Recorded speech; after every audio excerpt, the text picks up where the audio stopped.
Welcome to the Movies of the Damn podcast. My name is Kyle Grant, and I'm sitting here as always with my friend and published horror author, John Hunt. If you enjoy what you hear here today, please subscribe to our YouTube channel, check out our Facebook page, and follow us on both Instagram and Twitter at Damn Movies. Email us any questions, comments, and suggestions to moviesofthedamned@gmail.com. For further details on John's published works, please visit his blog, johnhuntfiction.wordpress.com. Today, we'll be discussing David Fincher's 1995 film, Se7en. The movie follows retired Detective Somerset, played by Morgan Freeman, and his young new partner Mills, played by Brad Pitt, as they hunt a serial killer who is inspired by the 7 deadly sins.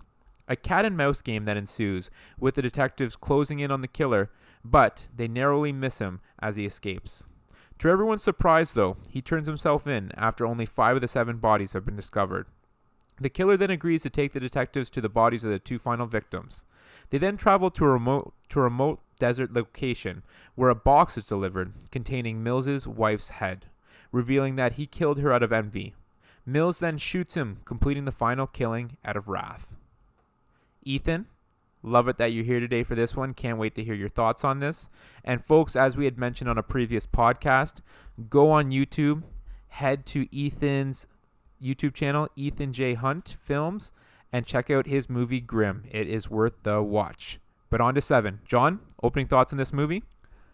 Yeah, this is one of my favorites, one of my favorite type of thriller, horror, whodunit type film. It's excellent in every way. It's Fincher at his best. I loved Whoa, better than Alien 3? Well... Oh, sorry, keep going. Sorry, yeah, go. So I love Fight Club, and this movie still had that gritty feel, that dark feel to it that I really enjoyed, and seems to be one of Fincher's trademark film styles. Me and Ethan disagree on this one. I think Se7en and Fight Club they're both up there for me as equal in directing and script writing and I guess the impact of the film. Yeah, and they're both fantastic movies. I don't know which one I would rank one over the other, but I agree. Se7en is an absolute masterpiece. And Ethan, I can only assume that you agree. This is up there for you. Yeah, Se7en is my favorite Fincher film. I think it's one of my favorite films ever. It's one of the best modern film noirs, and it's just in every way possible, it's fantastic. And this is one of those movies that leaves that lasting impression with you. Like, I remember the first time I watched this film, just that end scene alone, I couldn't stop thinking about it. Just the way that this movie wrapped up, I didn't see it coming.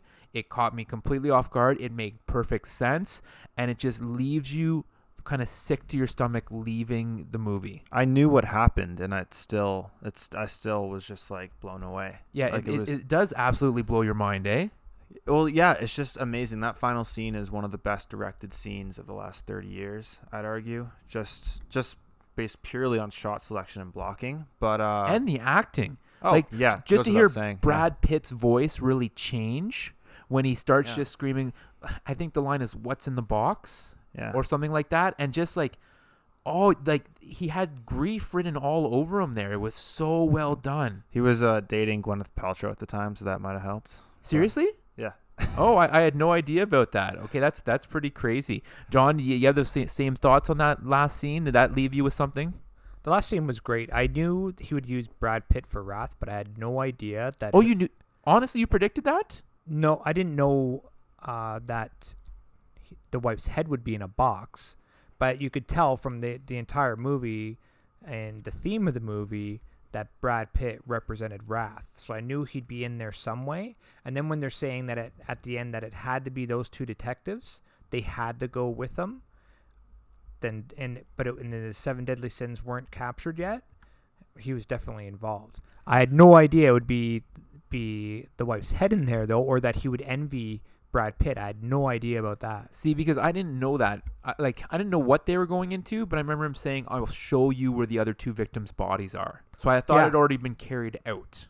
Yeah, so the way it wasn't worded quite that way. It was worded in a different way. Okay. Right. So, yeah, it will lead you to the dead bodies. Or something, Okay. or something. It was worded in a way where I was like, why would he use that specific language, right? So, I knew he'd use Brad Pitt for the wrath because throughout the whole film, it showed him being that way. At the very beginning, Somerset was saying to Mills, you need to divorce yourself from emotion. And he's always commenting on Brad Pitt saying, it's very impressive to see a man feed off his own emotions and not be able to control himself. He said that stuff throughout the movie. And so you knew Brad Pitt would represent that wrath.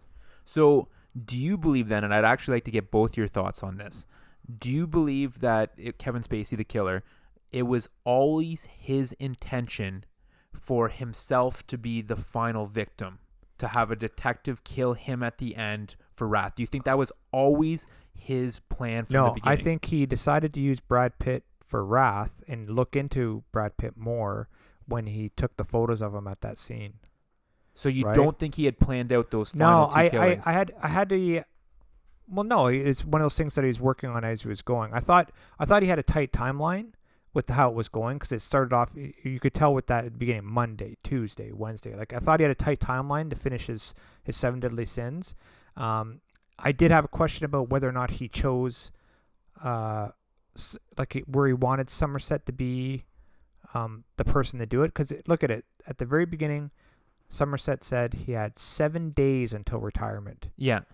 And that's when the first murder, that they got their first murder. 7 days, 7 deadly sins. So that's a very tight timeline. So yeah, he would have had no idea that Somerset would have been assigned the case. I know that, but I'm also because a lot of times coincidences aren't coincidences. So I was looking at it that way, and as this also because he fed the guy for gluttony pieces of the linoleum floor. Yeah, and he was able to discern that he had to pull the fridge out. Yeah, right. So that would only occur to a smart person to do that. Yeah, everyone knew that Somerset was a smart one.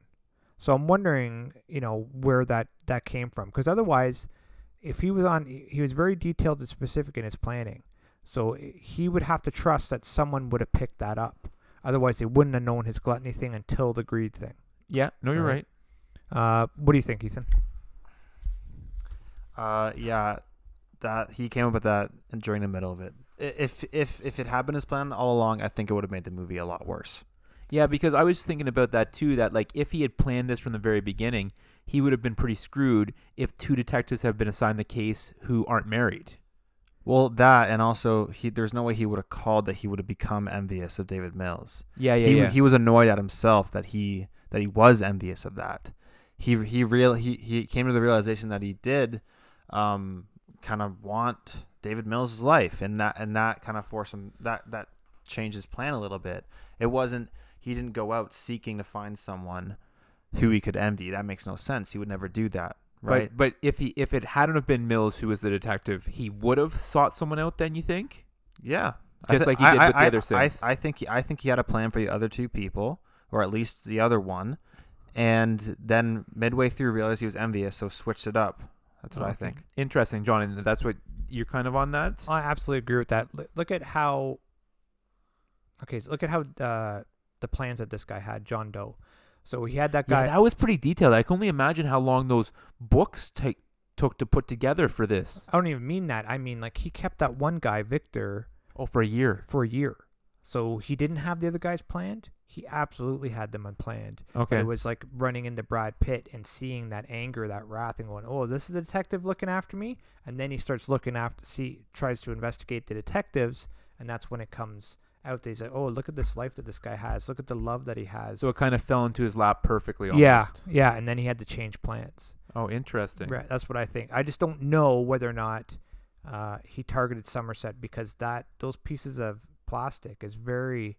A lot of people would have missed that. A lot of people would have missed that. So if his plans were hinging on that being found, then he would have been targeting someone's relatively intelligent. But if it was just like, okay, it doesn't matter whether they find this gluttony thing, because the next day they find the greed one, so they would have put it together at some point. Yeah. Then it could have flowed from there as well. Oh, interesting.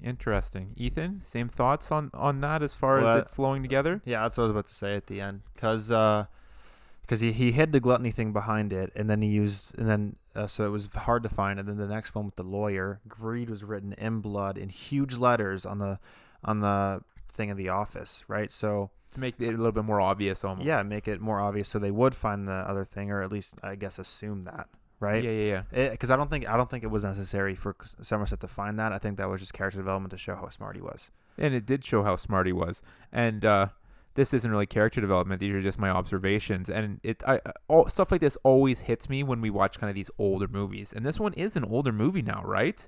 24 years ago? How crazy is that? 24 years ago. But the first thing I noticed when I turned it on, because I hadn't seen it in years, Brad Pitt looked like a baby boy. Oh my gosh, did he look young, right? But then there's things that even though I know what's going to happen in this movie still gets me. Like I get so grossed out every time with the gluttony murder. And then That's the one? and Dude, then Lust for me? Oh my God. But how about seeing the gluttony body on that autopsy table? It just grosses me Dude, out. just a thought of like the knife dildo. Oh my God, Yeah, I can't disgusting, stand that. right? That's the one that like I've probably seen this movie like 20 times, and like that's the one part that always gets me to go like, ugh. It just No gives you other the- parts do it for me except for that. just gives you the EBGBs, eh? It's just I can't even. I hate it. The other thing too is I love the contrast between the characters. So John and Ethan, you guys both already mentioned how it showed how smart Somerset was, but I love the other scene when they were kind of trying to do their research. And you see Somerset like at the library going through all these old books, and then you see Mills reading the Cliff Notes. I just thought that was pretty funny, right? I thought it was funny. It's great character development. That's not to say Mills is dumb. Obviously, that's just They're just different generations. yeah. Well, yeah. I think he's just he wants to find the answer quick, and Somerset wants to understand. Yeah. That's what I think. What did you think, John? Yeah, there's different levels of intelligence and different applications of it, right? So, you got to look at it this way. So, William, and the best way to describe Somerset was when the captain said, like, you were made for this work, and he doesn't want to be made for this work, but he was positioning himself to get off the case. But even though he's positioned himself to get off the case, he went out at night on his own time to the library to research the 7 deadly sins. Yeah, because he couldn't shake it. Couldn't shake it. He's very intrigued. He's very interested. He was made for this. That's one of those self-realizations that he doesn't want to come to terms with. But then at the same time, he leaves that for Mills to read on the desk. So then Mills gets a hand of it. And have you ever read Dante's Inferno? I never have. So I have. And it's very, unless if you're not into poetry or, you know what I mean? Like it can be very dry. And if you're if you're not interested in the actual subject material, you might close the book, right? So Mills is not interested in that subject material. He just wants to find out why this is important. So that's why he goes to the Cliff's Notes. And I think that's another level of intelligence. He realizes his limitations, realizes what he's, to get the answers that he seeks, he needs to go to a different source.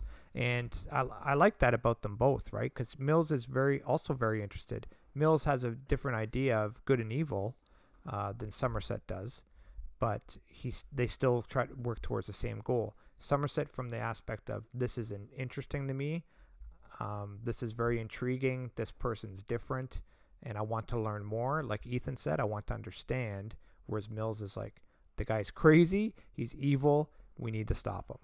So two different character developments, and they were both outstanding. No, fair enough. One thing I wanted to ask you guys about, and this was maybe one of the parts of the movie that bugged me. So, they find a bunch of fingerprints at the greed scene, right? And right away, not Somerset and Mills, they have their apprehensions right away, but all the other cops are like, we've got the guy, get the TAC team together, we're going to get him now. I'm like, no way could anyone think that they had the guy, that he would like leave his fingerprints all over the scene there behind, I think it was behind the picture that was upside down. Is that right? Yeah. What do you think of that? I just had a real problem with that. They're like, yeah, we got the guy. Let's go, guys. I don't know. I thought it was good that David and that Mills and Somerset like didn't think they had him. It was clear they didn't. Showed think that. how bright they were. Yeah. So yeah.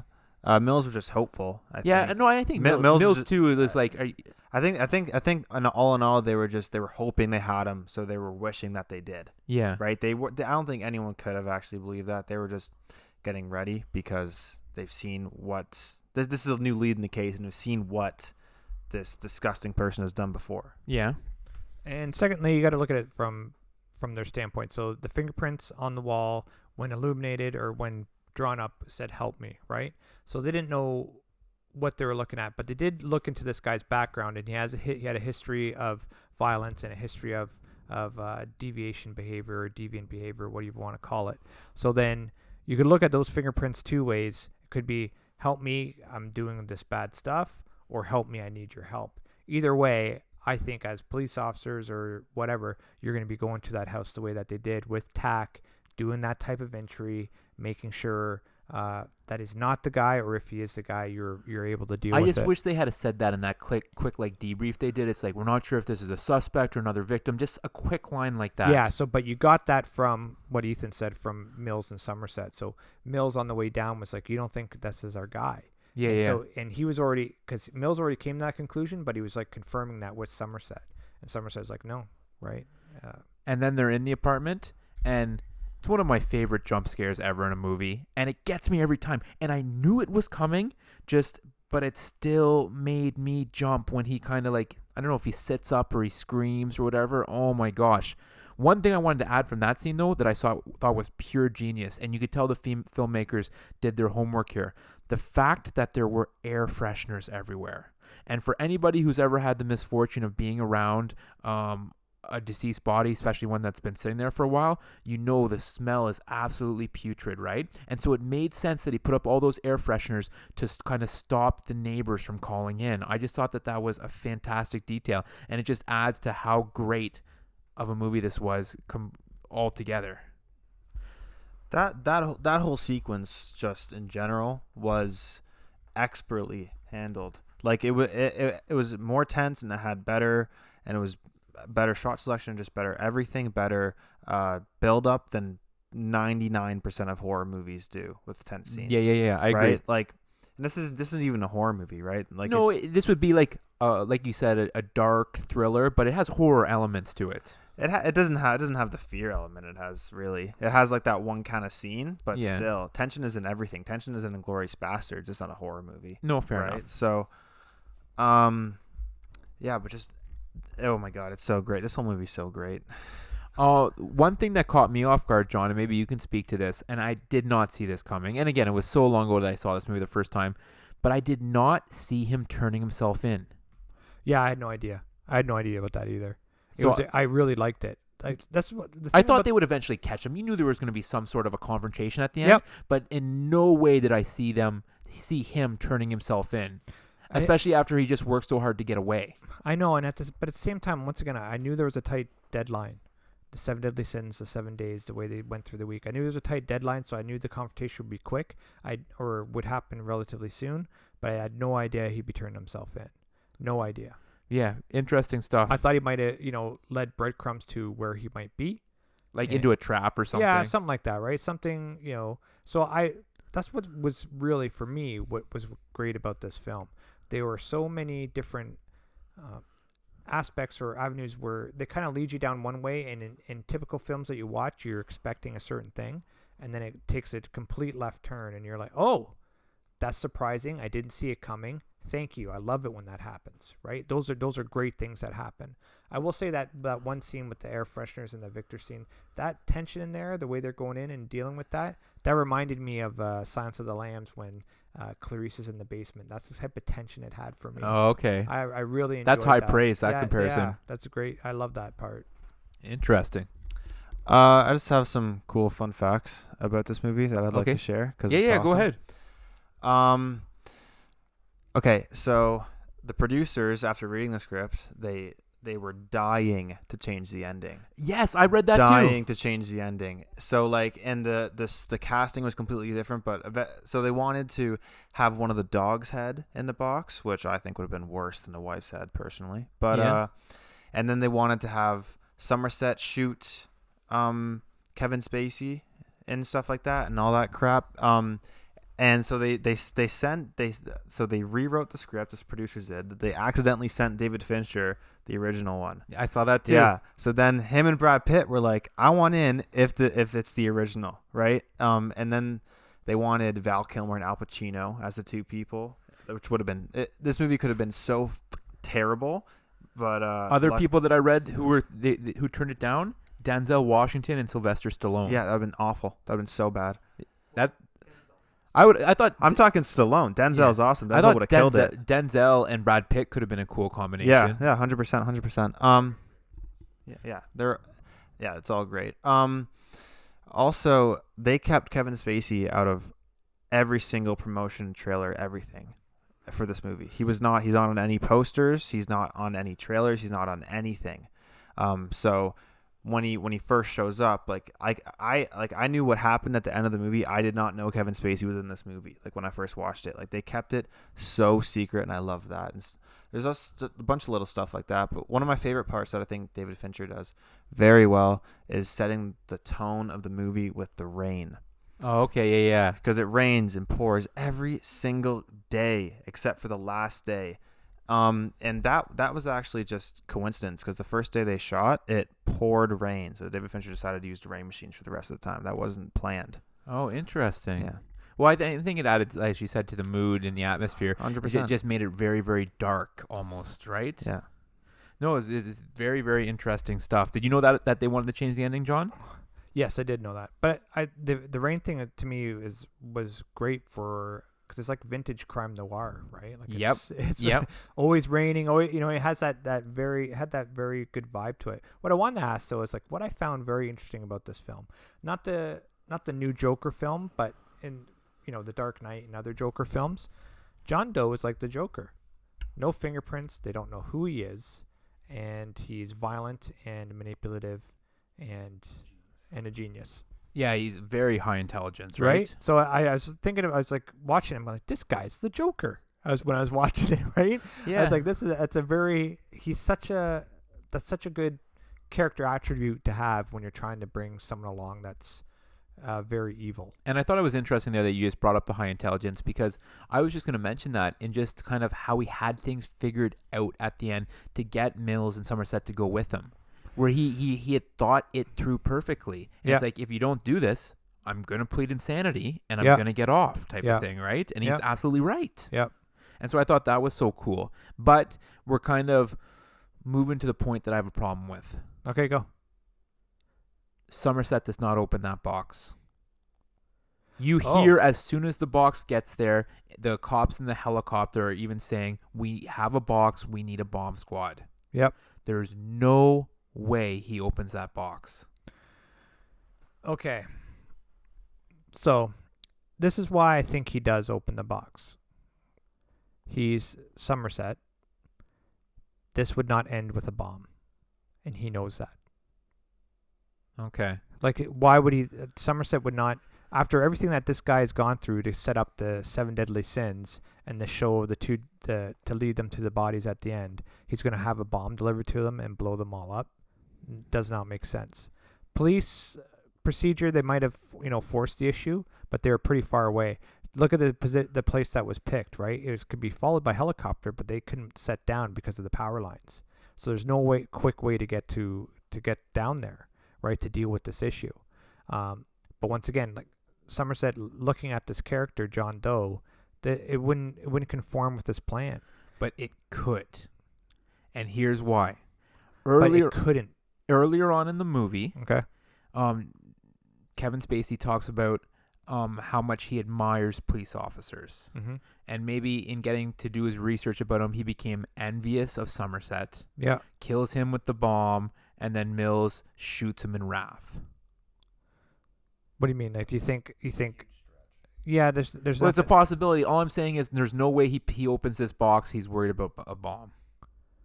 I say he's absolutely not worried about a bomb at all. Well, I just gave you a scenario where a bomb could have worked. No, you disagree? I disagree with that. Just because of the way the character development was brought up. Now, it is an interesting point what you bring up, and I do agree that a lot of times, from watching, just the police in general stuff that they do, that box would have been set aside, and a bomb guy would have come out. It would have been 5-6 hours later. Bomb guys come out, shoot it with water to stop the ignition from happening. Whatever the case may be, whatever they do, I would say that would actually happen.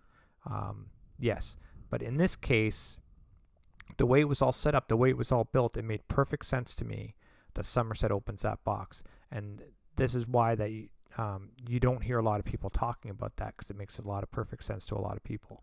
Okay.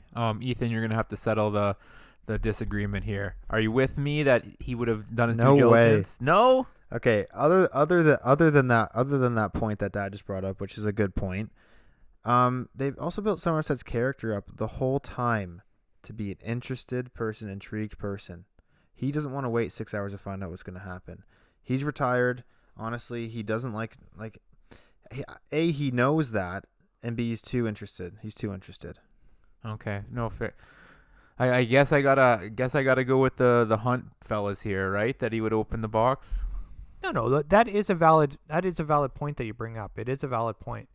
I just think with the character development of Somerset, he knows John Doe. He read through his notebooks, read through some of his journals. He's walked through this guy's crime scene. This is a very meticulous, very plan-oriented person. Based upon that and what he knows about this John Doe, there's no way there's a bomb in that box, because it wouldn't accomplish his goals. Okay. Right? That's what I think would be now. But you also have a very intriguing and alternative way of looking at it. Of why it could be a bomb. Yeah, of why it could be a bomb, and what police in real life would normally do. Yeah. But once again, I think in that instance, because how they did the character development of all the characters in this, Somerset and John Doe included, I don't see it as a stretch. Interesting. Question for both of you. Are we left to believe that Somerset doesn't retire at the end? Because he keeps saying, I'll be around. Do you think he retires, or do you think he stays a police officer, Ethan? Hard to say. I think he retires. The original ending was actually with Mills walking off, and then it just cut to black. But then the producer's like, no. So then they added that last part. Okay, and with the narration, quote too, which is honestly it's a great quote. I don't like narration, but honestly I don't mind it there because the quote's so awesome. But no. So you think he retires? Yeah, I think he retires. John, do you think he retires, or do you think he stays around? Yeah, we can't hear you if you're not. Okay, I think he stays around. Just because he says, I'll be around, and then when no one can hear him, he still says, I'll be around. Whereas in the rest of the film, he says, I'm getting out of here. I'm going away. I'm going to a different place. I'm going to start a farm. I'm going to do this. Like, throughout the rest of the film, he's not even in that city. He's nowhere to be found. Yeah. But at the end, after the captain tells him, like, what are you going to do after this? You're made for this. And him actually realizing that he is very interested in this, and then seeing, what he dealt with Mills and the type of evil that's out there, and that he's able to dissect and learn from. And then those words, I'll be around, he's sticking around for sure. No, and so that's I'm with you on that one as well. A couple stats for you here. Rotten Tomatoes, and this actually blew me away. Critic score 81. Audience score 95. I couldn't believe the 81. I can't believe that 19% of critics didn't like this. Yeah, that's very odd. Like, I just can't see what someone wouldn't like. Obviously, the subject matter, like some of these killings are grotesque, but I don't understand how they couldn't like the plot, the story, the delivery. Like it just really a lot of people cannot look past the visuals. A lot of people can't look past that to look at the story. They see the grossness and they see it. A good thing though. Roger Ebert. Yeah. Like the best critic of all time.